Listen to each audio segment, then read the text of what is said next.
Olá, amigos, bom dia. Oi, gente, bom dia. Está presa a jovem flagrada na garupa da moto do namorado. O homem é suspeito de atirar 11 vezes na ex-mulher que sobreviveu. Fuga furiosa. A dupla tentava escapar da Guarda Municipal de Vila Velha. Foram 20 minutos de perseguição na Rodovia do Sol. Mecânico naval é encontrado morto no mar. Ele pode ter se desequilibrado e batido a cabeça em um barco. O ladrão que só escolhia mulheres para atacar. Ele usava uma moto amarela e aterrorizava as vítimas. 7 procuraram a polícia. Completou e vazou. O motorista abasteceu o carro e deixou o frentista no vácuo. Depois de colocar o combustível, ele saiu sem pagar. A vacinação contra a Covid no estado. Vitória abre hoje vagas para imunizar quem tem 30 anos ou mais. A testagem diária de 2.000 estudantes e profissionais da educação. E a nova variante Delta, que já pode estar circulando no estado. Papagaio fujão é resgatado. A ave ficou famosa porque os moradores acreditaram que ela gritava por pedido de socorro. E o projeto que distribui kits de enxoval para grávidas. Um gesto de amor que precisa do seu olhar solidário. O TN1 volta rapidinho, não sai daí não, tá?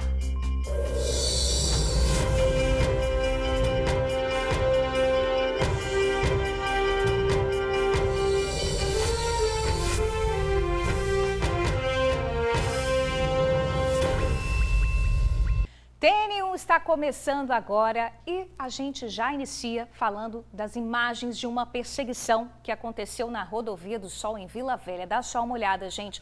A dupla na moto tenta fugir da Guarda Municipal. A gente vê aí que eles fazem um zigue-zague entre os carros, um perigo danado. Eles até furam um bloqueio na pista que foi montado pelos agentes.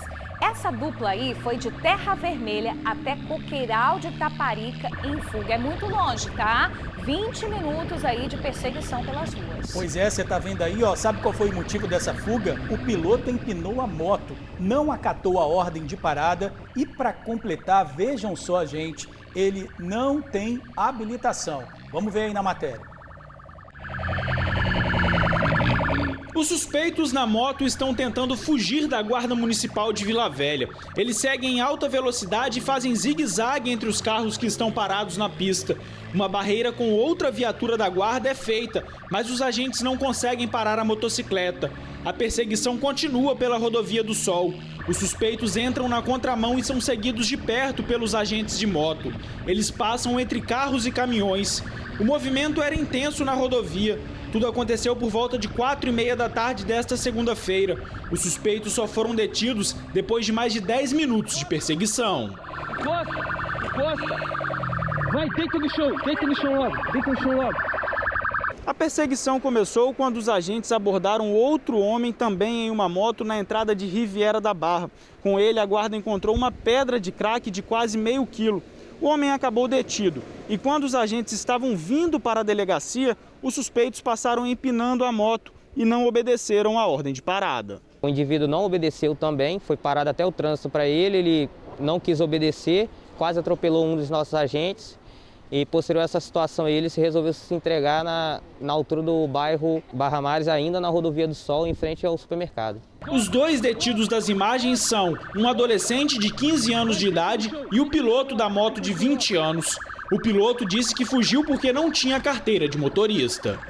Pela situação, a gente até achou que a moto seria roubada, né? Produto de roubo, eles estariam armados pelo desespero aí, pelo risco que geraram até para os agentes para conseguir acompanhar a moto na contramão, né? Mas graças a Deus aí a gente conseguiu fazer a prisão sem nenhum tipo de dano aí ao patrimônio de ninguém nem à vida. Segundo a guarda, o outro detido que estava com a droga já foi condenado por tráfico de drogas e estava em liberdade condicional. Teria recebido ordens de buscar essa droga no bairro Santa Rita e entregar no bairro Barra Mares, em Terra Vermelha também. Os 3 suspeitos foram conduzidos à Delegacia Regional de Vila Velha. E o rapaz de 21 anos assinou um termo circunstanciado por trafegar com carro em velocidade incompatível com a via e também por desobediência. Ele foi liberado. O menor também foi ouvido e liberado. Gente, um mecânico naval foi encontrado morto no mar, próximo à colônia de pescadores na Praia do Suá. A suspeita é que ele tenha se desequilibrado, batido a cabeça em um barco e caído na água.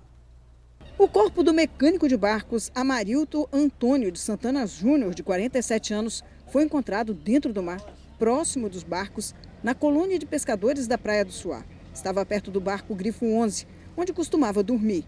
Júnior, como era mais conhecido, era alcoólatra. E segundo o tio, depois de trabalhar o dia todo, costumava encerrar o expediente bebendo. Trabalhava de 7 até as 4 horas da tarde e gostava de tomar uma cervejinha dele todo dia, todos os dias. Ontem não teria sido diferente. Ele bebeu e foi visto dançando no pier. Pela manhã foi encontrado boiando no mar. Retirado pelo Corpo de Bombeiros da água, ele apresentava um corte no supercílio, levando a acreditar que teria sido vítima de acidente. É que de tanto que amava a profissão e o mar, ele dormia por aqui, nesse barco. E ao passar de um barco para o outro, pode ter se machucado, caindo na água. Entretanto, peritos da Polícia Civil e investigadores da DHPP observaram que havia sangue dentro do barco onde ele dormia e vão avaliar se a causa da morte pode realmente ter sido acidente. Algo que também intriga a família. Para mim é estranho, né? Porque se ele pulou no barco e caiu na água, não tinha que ter sangue dentro do barco, né? Isso aí é difícil de engolir, né? Olha só, o mecânico deixa 3 filhos. A Polícia Civil informou que o caso foi registrado como encontro de cadáver. O corpo da vítima foi encaminhado para o Departamento Médico Legal de Vitória. 11h49, você viu aqui no TN1 essa imagem, a gente mostrou, né? A moto com um casal passa pela rua, lá no bairro Bubu, em Cariacica. Tá aí, ó, minutos depois, uma mulher é atingida por 11 tiros, mas ela sobreviveu, tá? E ainda contou que foi vítima do ex-marido. A mulher que estava na garupa da moto do namorado está presa. O suspeito ainda não se apresentou à polícia. A repórter Suzy Faria, que acompanha esse caso desde ontem, tem novas informações para a gente. Olá, Suzy, bom dia para você. Bom dia, George, bom dia, Bruna e amigos do TN. Essa mulher que se encontrava na garupa da moto do namorado foi presa pelos investigadores da DHPM na tarde de ontem. Ela já foi encaminhada para o presídio. De acordo com algumas informações dos investigadores, ela negou o tempo todo que estaria na garupa da moto. Eu hoje de manhã fui fazer a matéria que vocês vão acompanhar agora. A mulher que estava na garupa desta moto foi presa ontem à tarde pela Delegacia de Homicídios e Proteção à Mulher. Gerente de uma loja em um shopping da Grande Vitória, ela foi trazida aqui para a DHPP, onde prestou depoimento. Ela teria negado que estivesse na moto, mas não adiantou. Foi autuada por tentativa de homicídio e encaminhada ao presídio. O crime que ela fez parte aconteceu na noite de domingo em Bubu, Cariacica. A mulher estaria de carona nesta moto que faz a volta na rua e cerca de 2 minutos depois para e ouvem-se os tiros e muita gritaria. Era o momento em que o namorado dela atirava contra a ex-companheira. Apesar da acusada ter negado a participação no crime, ela não conseguiu enganar essa galera da DHPP, não. É que contra a acusada tinha um argumento muito forte. A vítima, a atendente de padaria de 22 anos, sobreviveu ao atentado. E no próprio dia já contou para a polícia quem cometeu o crime e quem estava com ele. Inclusive, ela repetiu a mesma história ontem à tarde para os investigadores da DHPM que estiveram no hospital e conversaram com ela logo depois dela ter passado por uma cirurgia. Agora a DHPM está atrás do atirador, o ex-companheiro da vítima, que teria prometido se apresentar após passar o período flagrancial. O motivo da tentativa de assassinato estaria ligada à guarda do filho.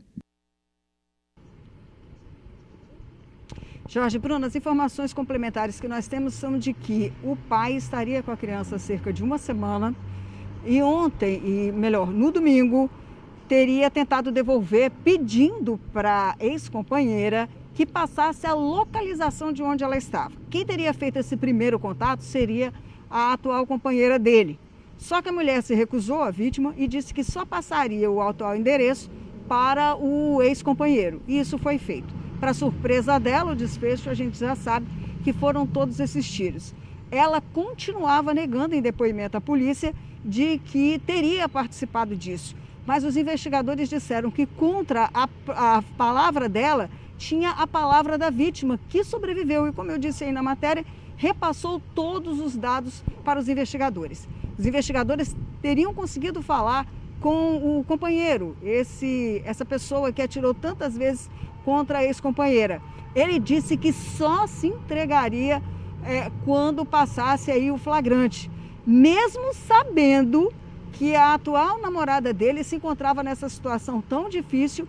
Ele não compareceu para tentar, quem sabe, aí livrar a cara dela, né? Mas não se apresentou, não. Disse que vai contratar um advogado e que logo depois que sair do flagrante, ele se apresenta ali no local. A mulher estava desesperada com o fato de ser autuada por tentativa de homicídio, né? Já que ela estava na garupa da moto, e preocupada também em perder o emprego, já que ela trabalha em uma loja, num shopping aqui na Grande Vitória. Não teve jeito, se ela estava sabendo, se não estava, acabou envolvida aí nessa tentativa de homicídio que aconteceu à noite lá no bairro Bubu, em Cariacica, George e Bruna. Então, Suzy, você acabou de falar ainda se ela sabia ou se ela não sabia. A investigação já aponta porque, por exemplo, ele saiu com ela, né, na moto, ele estava com uma arma. Ela foi questionada sobre isso, se ela viu ele colocando a arma ali na cintura. Tem alguma informação em respeito a essa investigação? Olha, George, com relação a esses detalhes, os investigadores não passaram. Disseram apenas que o companheiro pediu para que a mulher passasse a localização de onde ela estava para poder ir entregar o filho. A atual namorada dele, não é tão atual assim, porque parece que eles têm 3 anos, né, que eles estão nesse relacionamento, disse que não sabia do que iria acontecer. Mas, diante da polícia ali, eles podem inventar qualquer tipo de desculpa, né, George? E essas investigações vão ser aprofundadas, até porque ele, o acusado aí, não negou em maneira nenhuma e não quis livrar a cara da atual companheira daí na polícia. Então, quer dizer, vai ter que esperar ele ser preso para que ele possa contar a versão dele. A mulher negou tudo, negou que visse que o companheiro estava com a arma. Enfim, ela tentou se livrar ali da polícia, mas não conseguiu convencer os policiais, nem tampouco a delegada Rafaela Aguiar, que atuou como tentativa de homicídio aí, já que ela estava na garupa da moto. E ela fala que não foi, que ele teria ido sozinho. Mas essas imagens que nós mostramos aí revelam exatamente o contrário, que tinha alguém na moto, era uma mulher, e os policiais já conseguiram aí muito mais informações que comprovam a participação dela dentro dessa tentativa de homicídio, George e Bruna. Ô Suzy, tem uma informação que chegou agora há pouco pra gente, eu quero saber se você tem mais detalhes. Um bebê de 1 ano estaria trancado dentro de um carro em Vila Velha, é isso mesmo, Suzy? Bruno, eu acabei de receber aqui, estava olhando agora há pouco. Aconteceu por volta das 10h30 da manhã em Itapuã, Vila Velha. A mãe ficou desesperada porque a criança, um bebê de 1 ano, estava presa dentro do carro. Ela ligou para a polícia e o corpo de bombeiros foi lá. E a gente até está esperando uma atualização desse caso, viu? O corpo de bombeiros teria ido lá e eu acredito que teria conseguido realmente tirar a criança de dentro do veículo. Só sei que havia um desespero muito grande ali na área de Itapuã, exatamente por conta disso. Aconteceu por volta das 10h30 da manhã. Eu vou continuar atualizando essa informação aqui e assim que eu souber de algum outro dado, eu volto a chamar vocês para atualizar como ficou essa situação desse bebê de 1 ano que estava preso dentro de um carro lá em Itapuã, Vila Velha. As portas trancadas, a mãe teria esquecido a chave dentro do carro e ficou desesperada quando viu que o bebê estava dentro do veículo. Mas assim que eu tiver outra atualização sobre esse caso, eu volto a chamar vocês aí no estúdio. Vamos combinar assim, George e Bruna? Certíssimo, Suzy. Assim que você tiver informações, você chama a gente para dar todos os detalhes. Obrigada, Suzy. Que desespero, hein? Tomara que dê tudo certo por lá. Ô, gente, vamos rodar agora umas imagens de um homem muito cara de pau. Tá? Essas imagens foram feitas em um posto de gasolina lá na Serra. Esse homem, gente, que vai aparecer agora, deixou o frentista desse posto no vácuo, tá?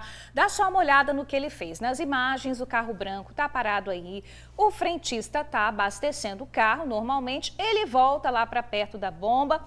Pelo que a gente percebe, ele pega a tampa do reservatório de gasolina, volta ali, vai fechar o reservatório. Até aí tudo normal, né? Tudo certo, esse posto de gasolina fica na Serra. Provavelmente aí é o momento em que ele pergunta para o motorista qual vai ser a forma de pagamento. Volta lá para perto da bomba e olha aí o que o motorista faz. Não dá nem tempo do frentista voltar para dar a maquininha de cartão, que ele vai embora sem pagar. Pois é, agora você imagina, né?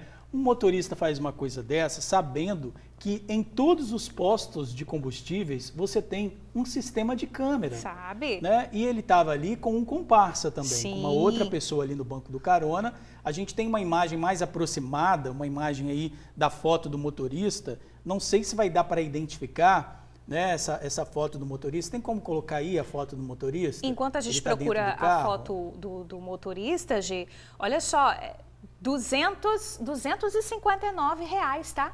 Que deu aí o preço, o valor do abastecimento dele, que ele deixou de pagar, quase R$300.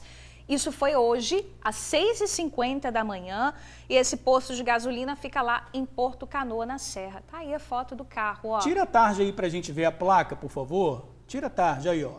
A placa do carro. É claro que a gente não sabe se era o dono do veículo que estava né, dirigindo esse carro. Pode ser também uma questão de um carro roubado. A gente não tem essas informações. Mas foi esse carro com essa placa aí que realmente né, chegou no posto e saiu sem pagar. Alto valor, né? 250. Encheu o tanque. Às vezes não, porque a gasolina tá tão cara, 259 não dá quase nada de gasolina. Não, 259 dá para você encher um tanque, com certeza. Ainda mais um carro desse daí, menorzinho. É né? verdade, é verdade. Né? Vamos ver aí se a gente consegue encontrar. Quem tiver informações, a gente quer informações para ele voltar lá e pagar pelo menos o valor, né? É, exatamente. Abasteceu e vazou, cara de pau. A gente fica se perguntando, será que ele já fez isso outras vezes em outro posto, né? Porque tinha muita certeza de que não ia dar nada para ele. Sabia que estava sendo filmado, que a placa ia ser mostrada aí e simplesmente vazou. Prejuízo aí para o dono do posto. Vamos seguir com o TN1, gente. Testemunhas contaram que o motorista do carro que provocou um acidente lá em Tabajara, Cariacica, fugiu. Vamos dar uma olhada na matéria. Uma colisão frontal envolvendo uma Toyota Hilux e uma motocicleta deixou uma mulher ferida na noite desta segunda-feira. A vítima, identificada como Viviane, pilotava a motocicleta. Ela sofreu múltiplas fraturas graves. Já o condutor do veículo teria fugido do local sem prestar assistência à vítima, deixando o carro para trás. O acidente aconteceu aqui neste trecho da rodovia Governador José Sete, no bairro Tabajara, em Cariacica. Comerciantes e populares do local informaram que acidentes são constantes na região. Isso porque falta sinalização e também iluminação. A vítima foi encaminhada para um hospital de Vitória, onde segue internada. É o Departamento de Edificações e Rodovias, responsável pela iluminação e sinalização da José Sete, foi procurado, mas ainda não deu retorno. 12h01, a polícia falou agora há pouco sobre a prisão de um suspeito de um homicídio que aconteceu no último domingo, lá na praia de Carapebus, na Serra. Um pescador foi morto, crime muito cruel. A Suzy está de volta com a gente, ela acompanhou essa coletiva. Suzy, quais as informações, por favor? Pois é, o delegado Rodrigo Sandimori terminou de falar agora há pouco sobre um crime que aconteceu na tarde de sábado em Praia de Carapebus, onde o Renato Caetano, de 38 anos de idade, e o sobrinho dele estavam passeando na praia quando foram abordados por um rapaz de 18 anos armado que, se fazendo xerife ali da região, quis saber o que o pessoal estava fazendo ali, o que o Renato estava fazendo. Gente, foi assim um crime de uma crueldade sem tamanho. O Renato, de acordo com o delegado, era uma pessoa trabalhadora, só em uma empresa como auxiliar de coleta dentro da Vale do Rio Doce. Ele estava há cerca de 17 anos. Morreu, sabe por quê? De acordo com o delegado, a informação que foi passada inicialmente de que ele não teria desbloqueado o celular não aconteceu. Ele desbloqueou sim, entregou o celular para o bandido, que não queria roubar. O bandido parou ele e o sobrinho para saber o que eles estavam fazendo por ali. Se eles pertenciam ou conheciam alguma boca de fumo, se conhecia quem era o chefe da boca de fumo, aonde morava ali, que era em Praia de Carapebus, já que o assassino seria de Balneário e entre os dois bairros há uma guerra por conta do tráfico na região. Pois bem, o Renato fez tudo o que o cara pediu. Entregou o celular, levantou a camisa, abaixou a bermuda, só que quando ele se viu nessa situação difícil, o Renato se urinou. E aquilo ali chamou a atenção do assassino. Você acredita que eles ficaram num papo durante cerca aí de uns 15 minutos, até que ele mandou o Renato sentar? Nessa hora, o sobrinho, já imaginando o que poderia acontecer, fugiu a nado ali da situação. E o Renato ficou, desbloqueou o celular, deu. O assassino teria visto que dentro desse celular não tinha nada com referência a tráfico, só fotos da família, de diversão, dos momentos de lazer do Renato. Nada disso foi suficiente, pessoal. Ele acabou dando inicialmente 2 tiros no Renato, que já estava deitado no chão, e ainda deu mais disparos. Mas olha só, resumidamente foi isso que aconteceu. O Renato se urinou, isso chamou a atenção desse bandido de 18 anos de idade, que já, segundo o delegado, estaria envolvido em um outro homicídio de um outro trabalhador há alguns anos. Ele vai esperar para divulgar mais à frente. E aí ele simplesmente meteu o tiro no Renato, só porque estava ali. O sobrinho se livrou porque caiu dentro da lagoa e fugiu. 2 pessoas participaram desse crime, além do atirador, mais um outro que estava ali verificando toda a situação e está sendo procurado pela polícia. Agora, a indignação maior é exatamente essa. O Renato era morador de um bairro, rival desse cara, que era de Balneário. O Renato morava em Praia e esse assassino em Balneário. Ele estava passeando pela areia da praia. Ele não estava envolvido com nada. Ele estava caminhando, voltando de uma pescaria ali com o sobrinho dele. Só porque no momento de desespero, de nervosismo, ele se urinou, foi o suficiente para acabar morto de uma forma tão cruel. O assassino dele foi pego em Colina de Laranjeiras, escondido dentro da casa de uma tia com 8 celulares, inclusive o celular da vítima. E sabe o que ele alegou, Jorge Bruno e amigos do TN? Para matar esse cara, que ele confessou inclusive com requintes aí, né, com todos os detalhes para o delegado, que o Renato seria estuprador. E o delegado fez questão de frisar, isso não existe. O Renato era uma pessoa trabalhadora, muito querida ali da região, tanto que, como eu falei, em uma só firma ele trabalhava há 17 anos e não tinha por que ser acusado de um crime tão brutal. Morreu simplesmente porque morava no bairro rival ao do assassino, que, graças a Deus, está na cadeia. Jorge, Bruna. Ô Suzy, você também tem informações sobre um casal acusado de sequestro lá no sul do país, que foi preso aqui no Espírito Santo, né? Menino, isso aconteceu, viu? Olha só, numa operação de rotina pela Polícia Rodoviária Federal de Guarapari, na segunda-feira, esse casal, que é um homem de 27 anos e uma adolescente de 17, foram abordados. Quando os policiais começaram a checar todos os dados, carteira, veículo, descobriram que o veículo que estava ali tinha placas de um envolvimento de um sequestro que aconteceu cerca de uma semana atrás na cidade de Itapema, em Santa Catarina. Os policiais foram averiguar um pouco mais profundamente e descobriram que esse casal de 27 e 17 anos teriam participado do sequestro de um homem e levado para um hotel e feito ele transferir para a conta dos dois R$140 mil. Descoberto todo esse envolvimento aí, os dois foram levados lá para o DPJ de Guarapari, onde foram autuados e presos. Dentro do carro conseguiram encontrar dinheiro, drogas, alguns pertences pessoais ali, que também foram encaminhados. Então, como disse o delegado Zé Lopes, né, algum tempo atrás, o pessoal vem para cá achando que pode se esconder, mas não se esconde não.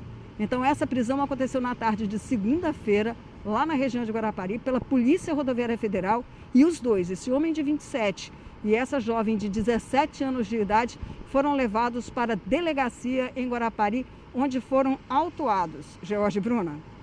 Valeu, Suzy. Obrigado aí pelas suas informações. Obrigada, Suzy. E olha, gente, agora um flagrante de um assalto em Itapuã, Vila Velha. O homem chega numa moto amarela e aborda 2 vítimas paradas na frente de uma loja. Uma mulher percebe a ação e sai de perto com uma criança no colo. A senhora também identifica o roubo e corre. O alvo do criminoso não entregou o celular e saiu correndo pela rua. Pois é, a polícia militar informou que já estava atrás aí desse ladrão já há bastante tempo. 7 vítimas identificaram ele na delegacia. Vamos ver. Repare no vídeo, 2 mulheres estão conversando na calçada quando o ladrão chega na moto amarela. Ele cerca as vítimas e tenta tirar o celular da mão de uma delas. A mulher não entrega e sai correndo pela calçada. A outra vítima fica cercada e é assaltada pelo bandido. Por outro ângulo, ainda é possível ver a mulher correndo, enquanto ele foge de moto pela rua. O assalto aconteceu à luz do dia no bairro Itapuã, em Vila Velha. O homem é suspeito de praticar assaltos na região há cerca de uma semana. A gente já tinha informação de que há alguns dias tinha uma moto amarela cometendo vários roubos à pessoa em via pública aqui na nossa região. E hoje eles cometeram um roubo em Itapuã. E rapidamente a filmagem desse roubo foi colocado no nosso grupo de WhatsApp de segurança lá da região. Horas depois de cometer o assalto desta segunda-feira, o ladrão foi localizado pela polícia. Ele é Felipe de Souza Barbosa, de 34 anos de idade. A PM chegou até o suspeito depois que a moto dele foi vista estacionada no bairro Divino Espírito Santo. Os militares foram até o local e ficaram à paisana. Assim que o bandido apareceu, acabou detido. Ele contou para a polícia que roubava para sustentar o vício em drogas. Segundo a polícia, o bandido preferia assaltar mulheres porque agia sozinho. Ele já tem passagem pela polícia por tráfico de drogas. Na delegacia, 7 vítimas reconheceram o suspeito, mas a PM acredita que mais pessoas tenham sido assaltadas por ele. Ele aproveitava a fragilidade das mulheres, porque ele empurrava, colocava contra a parede e conseguia subtrair os objetos. Nós ainda estamos buscando mais vítimas, porque várias vítimas que contaram que foram vítimas de uma moto amarela, mas a gente ainda não conseguiu confirmar que seria essa mesma moto. Mas hoje foram 7 vítimas que reconheceram ele. A Polícia Militar pede que quem reconheceu esse suspeito por algum crime lá em Vila Velha vá até uma delegacia e colabore com as investigações. Pode ser que muitas outras mulheres também tenham sido vítimas aí desse homem, né? Então, procure a polícia se você reconheceu ele. Agora a gente fala do desfalque no tráfico. A polícia prendeu um dos criminosos suspeito de movimentar a venda de drogas na região de Guaranhuns, em Vila Velha. Quem vai trazer as informações ao vivo para a gente é a repórter Kessia Neto. Olá, Kessia, boa tarde. Olá, George, boa tarde, Bruna, boa tarde a você, amigo do TN. Pois é, viu? O tráfico sofreu um desfalque ali na região de Guaranhuns, em Vila Velha. A Polícia Civil, por meio da DENARC, prendeu um homem de 28 anos lá na região de Guaranhuns. Ele é suspeito de distribuir drogas ali na região.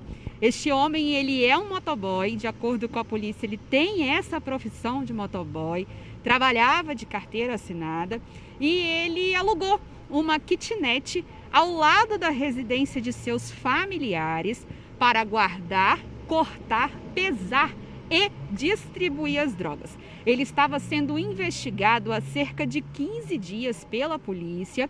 E quando no momento que os militares chegaram ali, né, para efetuar a prisão desse suspeito, os militares disseram que não houve nenhum tipo de resistência e que ali no local foram encontrados 54 quilos de maconha que estavam distribuídos em 2 malas.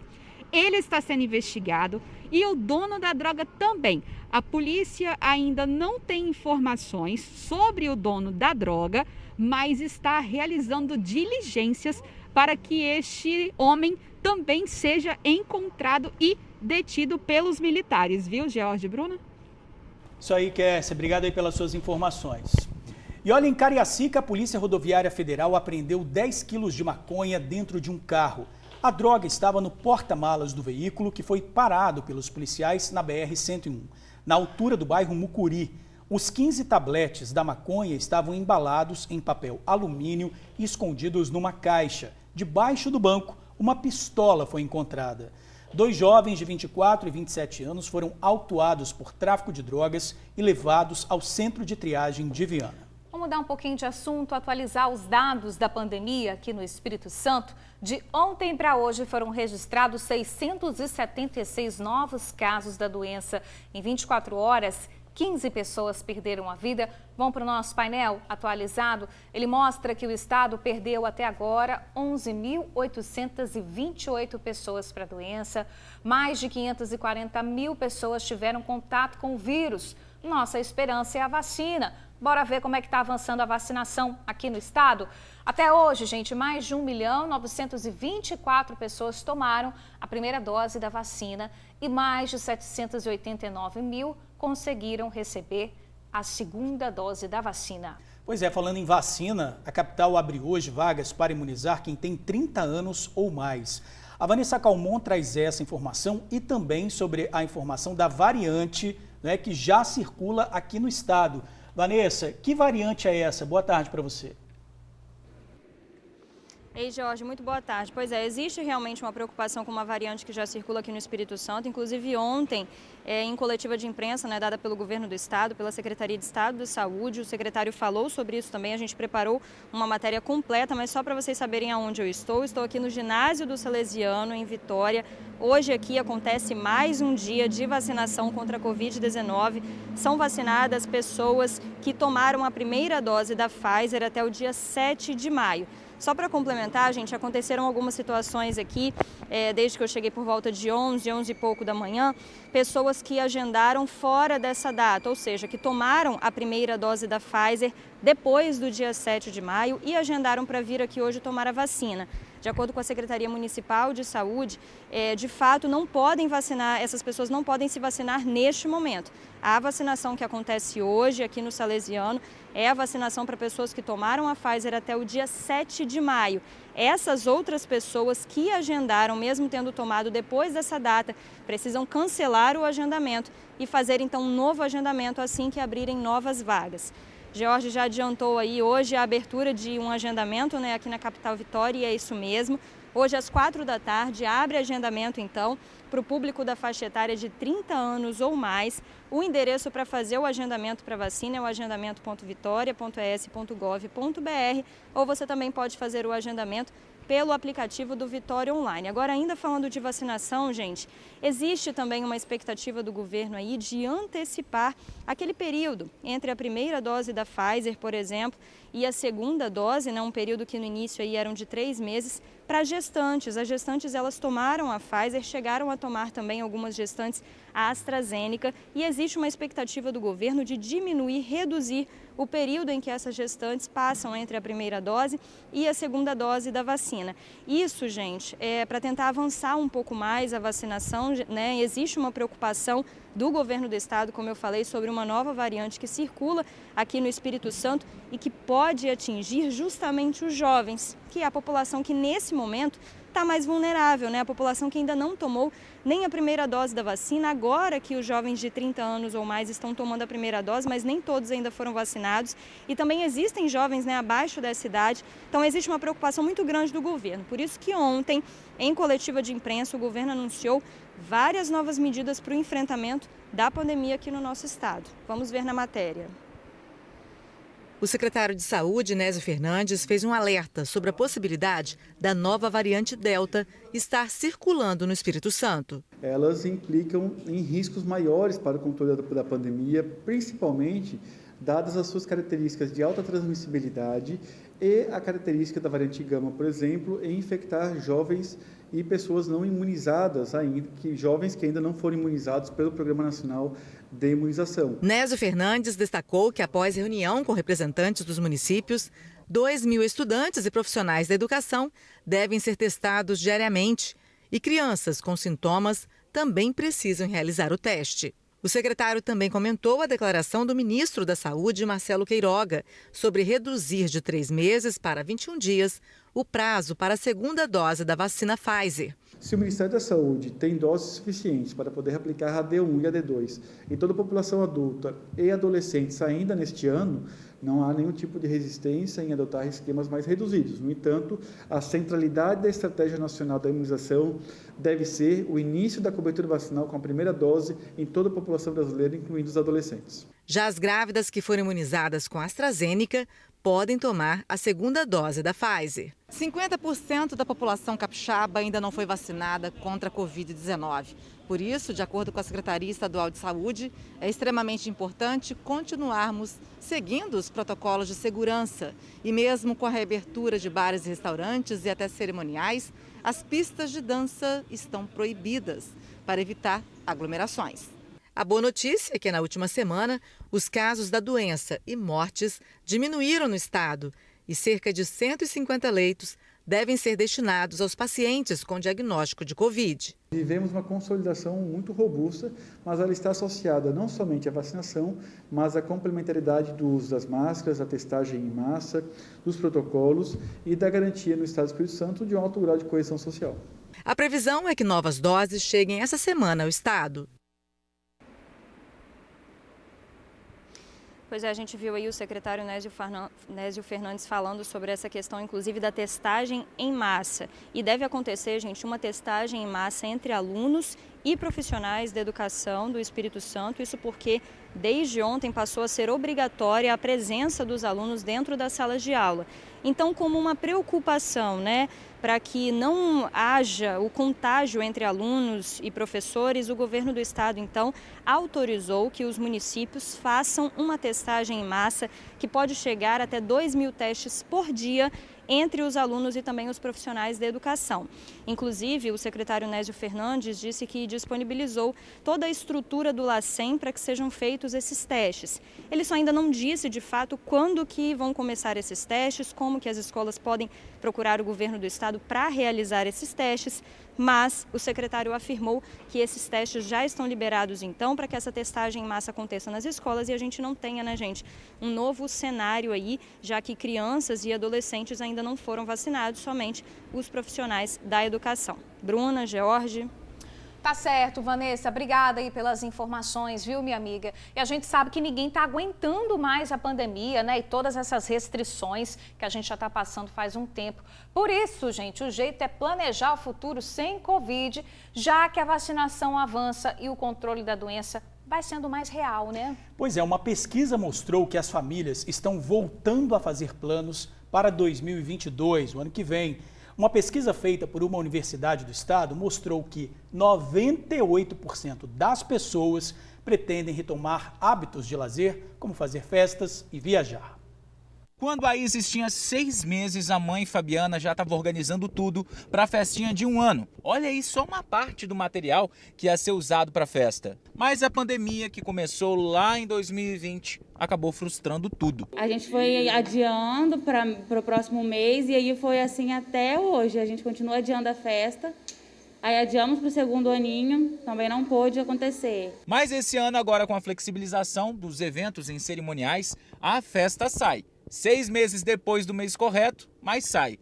Vai ficar em torno de 85 pessoas. E aí a gente espera, né? Todo mundo está vacinado até lá para a gente conseguir.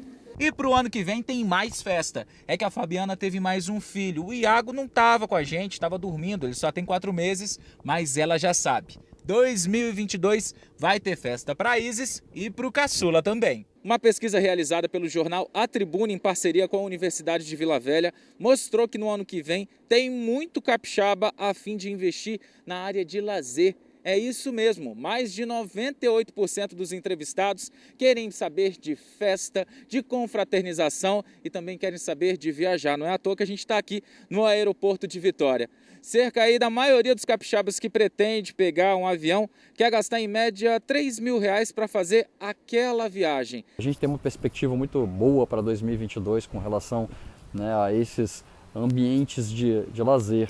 Então, bares, festas, eventos, shows. Então a gente espera que isso tenha uma repercussão muito grande aí para os próximos meses daqui para frente, né? E principalmente já uma perspectiva maior para o ano de 2022. Com o avanço da vacinação no estado, o capixaba está com mais esperança de que esse ano que vem, daqui uns 5 meses, não seja em nada parecido com esse que está passando, né? Que já está na metade. Bora então manter os cuidados e vacinar, hein? Quem sabe a gente se encontra no embarque aí para aquela viagem. Ou então fique só na animação igual a Isis para aquela festa de arromba. Vamos na festa da Isis, né? A pesquisa foi realizada entre os dias 19 e 21 de julho com 165 participantes, entre mulheres e homens acima de 18 anos e moradores, em maioria, da Grande Vitória. Olha, agora há pouco a gente viu um acidente gravíssimo que aconteceu lá em Tabajara, Cariacica. A mulher fica caída no chão, ela fica com várias fraturas no corpo. Essa moça que está aí nas imagens pilotava uma moto quando foi atingida por um carro no bairro Tabajara. A informação que a gente tem atualizada sobre esse acidente tão grave é que essa vítima, gente, que aparece no chão aí nas imagens, é uma agente socioeducativa. E o motorista que atropelou e fugiu estava em uma moto. O dono do veículo seria um sargento da Polícia Militar. O veículo está registrado em nome de um sargento da Polícia Militar. Muito grave, a moça fica extremamente ferida, ela seria uma agente socioeducativa. São as atualizações que a gente tem desse caso. Qualquer novidade, a gente volta a falar desse acidente tão grave que aconteceu lá em Cariacica. Olha, gente, na semana passada, a gente mostrou aqui no TN, né, a tentativa de resgate do papagaio que gritava por socorro. Para uns, socorro, para outros, não. Isso foi em Jardim da Penha. Ontem, finalmente, ele foi capturado. Olha! Uma moradora do bairro conseguiu se aproximar do papagaio, oferecendo a ele comida e água. A tática deu certo e a equipe de meio ambiente de Vitória fez o resgate. Aparentemente, o animal estava bem, só que mesmo assim, ele foi levado para o Centro de Triagem de Animais Silvestres, na Serra. Lá, ele vai passar por uma avaliação e depois será devolvido à natureza. Será que ele volta depois disso? Pois é, ele tá meio perdido, né? E foi uma polêmica, né? Eu achei que ele falou louro. Teve gente que achou que ele gritou socorro. Vamos tentar tirar a dúvida? Vamos ouvir de novo o papagaio? Vamos lá.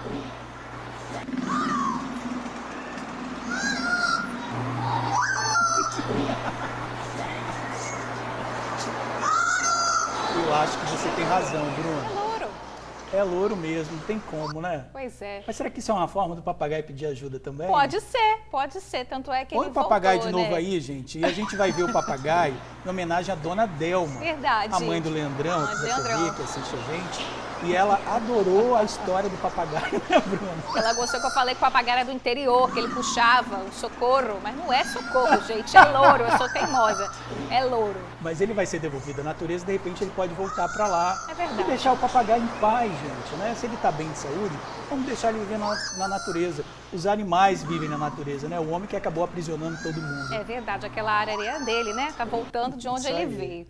Ô, gente, a reportagem que a gente vai ver agora é o amor em ação, tá? Pessoas que tiram um tempinho para não só ajudar, mas também transformar a vida de grávidas. O Instituto Araújo recolhe roupinhas usadas, lava tudo, recebe também carrinhos, fraldas, banheiras e faz kits para entregar às futuras mamães. Mas, gente, o Instituto está precisando de doações para continuar esse lindo trabalho. A Giovana está grávida de 23 semanas. É uma menina, Lívia o nome. A bebê tá para nascer em novembro. Com uma renda só dentro de casa, o enxoval do bebê estava ficando para depois. Devido à pandemia, né, só meu esposo trabalhando, então fica muito difícil. A Damires tem uma história bem parecida. A neném dela, a Aisla, está prevista para nascer em outubro, mas só o marido está trabalhando, então ainda não tinha pensado nas roupinhas da neném. O bebê cresce rapidinho, né? Então é sempre bom a gente ter, né? Umas pecinhas a mais, umas roupinhas a mais, porque para comprar também tá caro demais, né?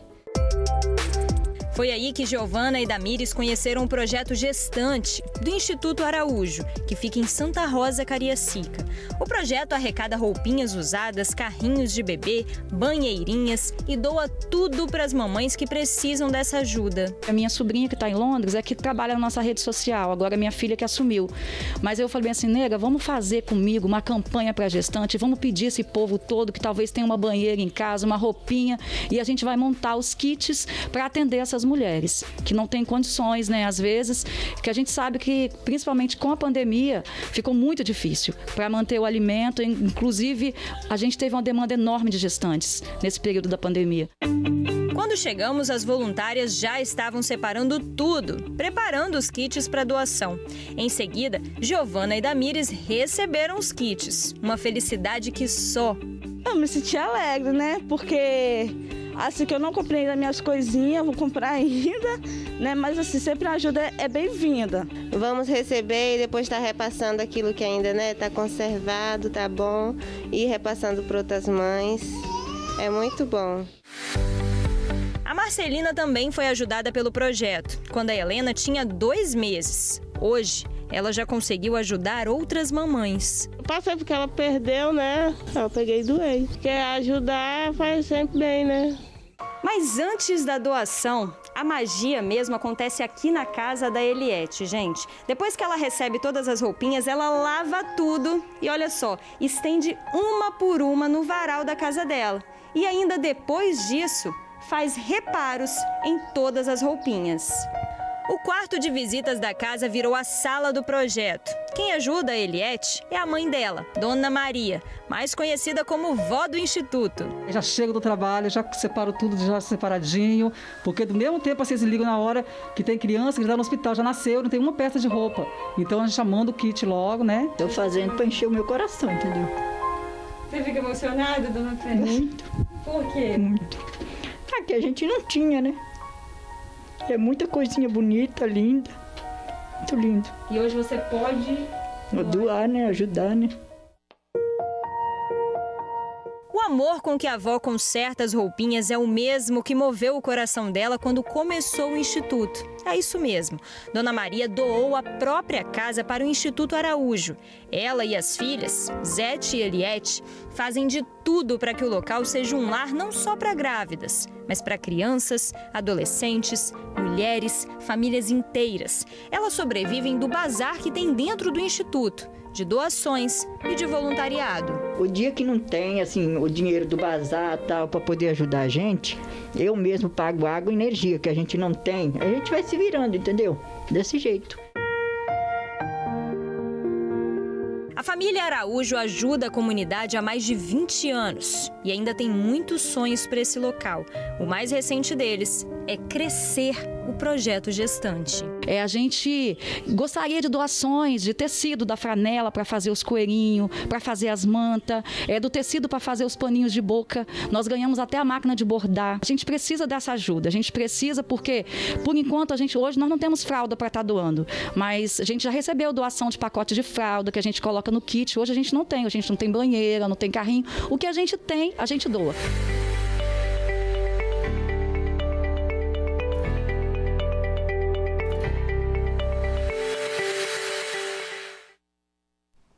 Lindo trabalho, né? Sempre bom solidariedade, a gente doar e ajudar o próximo. Se você quiser fazer isso, tá? Doar e ajudar, o telefone de contato é o 988 26 14 22. Pega o papel e a caneta que eu vou repetir, tá? 988 26 14 22. Pois é, a rede social, você também já está aí, ó, é o @Instituto Araújo sem o O, né? Araújo, Instituto Araújo. Importante nessa matéria a gente falar, Bruna, que ela disse que a sobrinha dela mora em Londres, né, e também ajudou a fazer a página, né, a divulgar a história. Você sabia que lá em Londres a roupa de criança não tem imposto? A gente aqui no Brasil compra uma roupa de criança super cara, né, um pedaço de pano, vamos dizer assim, um valor quase de roupa de adulto. Pois e lá a roupa de criança é bem baratinho, porque não tem imposto. Mas não né? sabia, eu fiquei legal. um tempo lá e acompanhei essa história, porque eu fui comprar roupa pro meu sobrinho. E é impressionante, você compra um monte de roupa por R$500, você leva quase 30 peças de roupa. Olha só. É muito barato. deveria fazer uma lei parecida com essa, né? Buscar informações. E hoje tem roupa de criança que, se bobear, é mais cara que a roupa de adulto. Exatamente. Por conta, né, do tecido, enfim. Ô, gente, fica com a gente, tá? Da volta do TN1, você vai conhecer a Priscila. Ela virou empreendedora na pandemia. A fotógrafa montou uma forma de revelar fotos diferente, coisa que muita gente deixou no passado. A gente já volta. Estamos de volta agora, 12h35. E olha só que história bacana, gente. Ela aproveitou a pandemia para empreender. Quem é ela? A Priscila. Ela é fotógrafa há 10 anos e viu uma grande oportunidade. É isso aí, tá? Ela diversificou o negócio e hoje vê a clientela aumentar. Mas, claro, passou por adaptações ao fazer da casa o local de trabalho.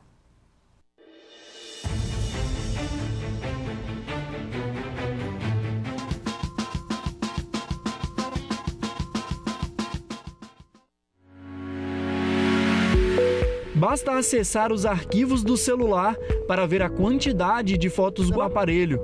A Priscila quis andar na contramão e trazer de volta a importância da foto revelada, a verdadeira sensação de tocar uma memória. Pelas mãos dela, as fotos que você tanto ama podem se tornar ímãs de geladeira, polaroid e até um álbum de figurinhas.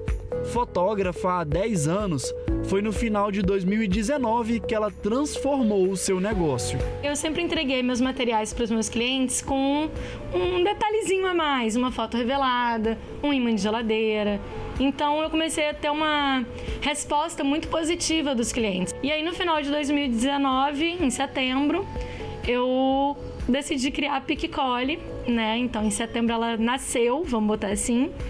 E eu comecei a trabalhar, comecei com os imãs e as polaroids e o álbum de figurinha. É nesse cantinho aqui do quarto que a Priscila dedica todo o amor e carinho em cada detalhe do seu trabalho. Recebeu o feedback do cliente falando que amou o produto, que a qualidade é superior do que eles achavam, que as nossas fotos são reveladas, não são fotos impressas.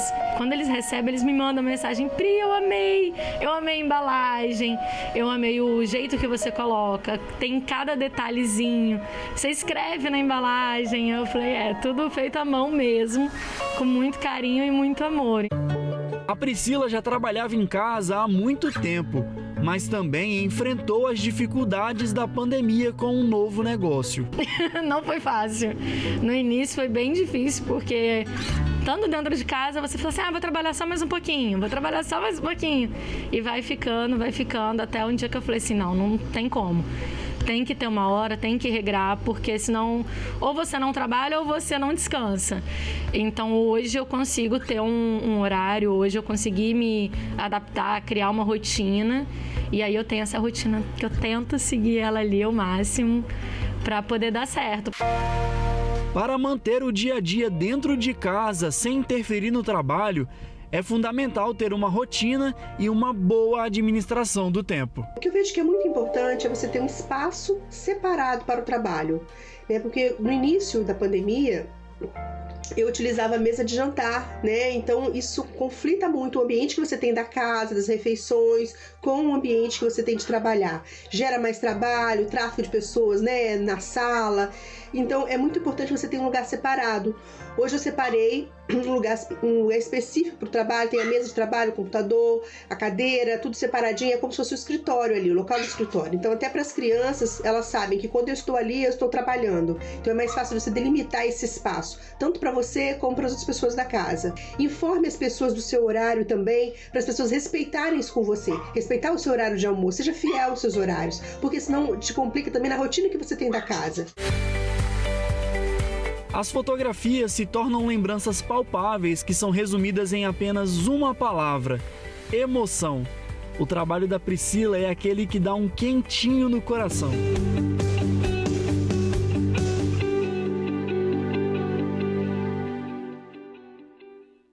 Lindo trabalho, né? Para conhecer melhor então o trabalho da Priscila, entra lá no Instagram, @picicoli.oficial. Terça-feira, 27 de julho, veja os destaques do jornal A Tribuna. INSS investiga fraude e convoca 3.400 para explicar licença médica. Na foto principal, 2.000 testes de Covid todo dia em escolas. fábricas ficam sem peças e faltam TVs, carros e eletrônicos. Jovem escapa da morte após levar 11 tiros do ex-namorado na porta de casa.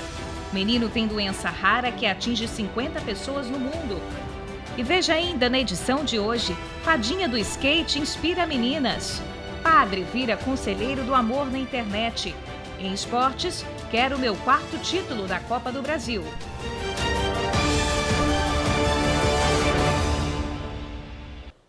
Bora dar um passeio lá fora para ver como é que tá o tempo? Olha aí, gente, céu azul, nesse momento sol brilhando em praticamente todo o estado. Previsão de chuva só lá no litoral norte, com vento soprando de forma mais moderada. Mas, por enquanto, nada de chuva no norte capixaba, tá? Essas imagens aí são imagens ao vivo. Você sabe de onde é, Jorge? Você reconhece aí essa praia? Claro, já fui em carnaval aí. Ah, moleque! Praia de Guriri, gente, lá em São Mateus. Por lá o tempo tá lindo demais. Já aqui na Grande Vitória, nada de chuva também, tá? Céu aberto o dia inteiro. As temperaturas ficam entre 17 e 30 graus. Um pouquinho mais quente que ontem. Tá aí imagens ao vivo da Avenida Beira-Mar. Céu azul também por aqui em Vitória. Tá bonito o tempo em todo o estado, né? Isso aí. Muito lindo.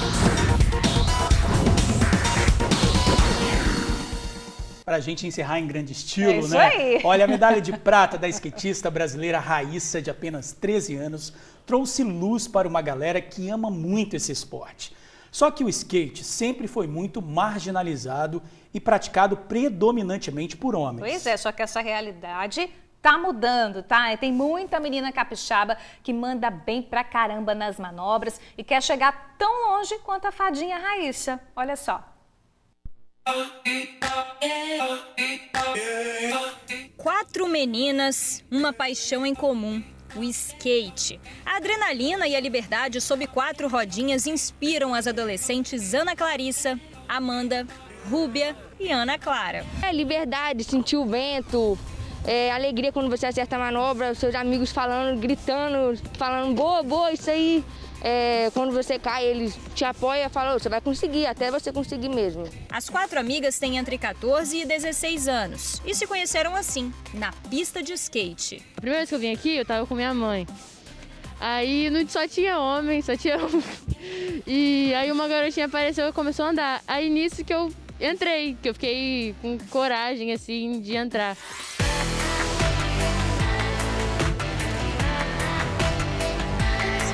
Essa pista, que fica no final da Praia de Camburi, em Vitória, passou a ser o ponto de encontro delas.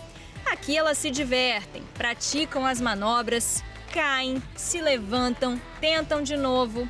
A Rúbia é a que pratica há mais tempo, há 2 anos. E a Ana Clarice é a mais nova no esporte, começou há 8 meses. É sempre difícil, mas com persistência a gente consegue tudo. Além do amor pelo skate, agora as meninas estão motivadas pela visibilidade do esporte nas Olimpíadas. Em Tóquio, a pequena brasileirinha Raíssa Leal, de 13 anos, trouxe a medalha de prata para o Brasil, na modalidade street. O título abriu um mundo de novos sonhos para as meninas skatistas. Ela é só um ano mais nova que a gente, ela tem 13, né? Nossa, ela é demais, de verdade, inspiração demais para todo mundo. Eu achei uma coisa extremamente incrível, porque o Brasil nunca teve isso antes, né? O skate brasileiro nunca foi muito valorizado, sempre foi marginalizado, né? Então foi uma coisa muito boa, vai abrir muitos olhos das pessoas. Além de Raíssa, Letícia Buffoni, atleta mais antiga no skate feminino, também arranca suspiros das meninas. Trazer uma medalha olímpica no skate feminino para o Brasil abriu muitas portas nesse esporte. Uma delas é de que agora as meninas podem se enxergar praticando o skate feminino de forma profissional.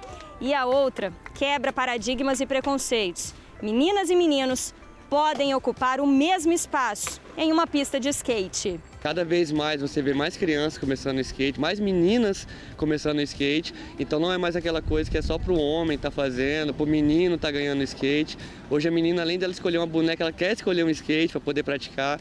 É um esporte de saúde, né? A pessoa cuida do corpo, cuida do psicológico. Então as meninas hoje em dia o que elas estão fazendo é mágico, assim. A instrutora de skate, Aline Dantas, fala da diversidade hoje de pessoas que buscam o skate como esporte. Hoje a maioria dos meus alunos são meninas, são crianças, são adolescentes, mulheres, mães que têm se achegado ao skate, que têm visto o skate como um esporte maravilhoso, uma ferramenta muito maneira de transformação. Para praticar o skate não tem idade. A afinidade com o esporte nasce às vezes junto com a criança, desde bem pequenininha.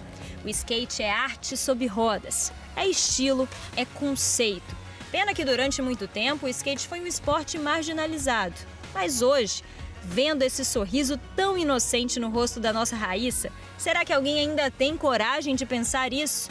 Vendo a alegria das adolescentes skatistas, é difícil enxergar a beleza do esporte? Então segura essa, o skate veio pra ficar. Meu sonho é conseguir me profissionalizar no esporte e treino todo dia para que isso aconteça. Eu imagino o futuro do skate pra mim, porque é uma coisa que eu me encontrei e que me faz muito feliz.